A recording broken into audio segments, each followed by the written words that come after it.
من موندم چرا یه نفر که همزبان منه داخل بازی از بازی من تعریف کرده، گفته تو چقدر بازی عالیه. منم گفتم دمت گرم نوکرتم، بازی تو هم عالیه. چرا باید بخاطر لول بعد از که دید لول من چنده منو کیک کنه؟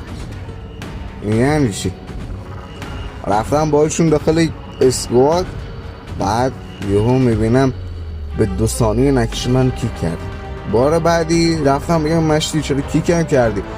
تا رفتم استارت کرد این به 2 ثانیه نکشید، اصلا نفهمیدم من همونه. رفتم داخل بازی نشستم بازی کردم، بعد طرف گفت مشتی چقدر بازی خوبه، گفتم نوکرتم، تو هم ایس کردی، تو هم عالی بودی و اینا. گذشت از مچ در اومدیم، طرف گفت یه دقیقه وایسا، گفتم باش. یهو دیدم رفت داخل پروفایل اکانتم چه که من کیک. چرا باید بخاطر لول هموطن خودم منو کی میخواین درست بشه؟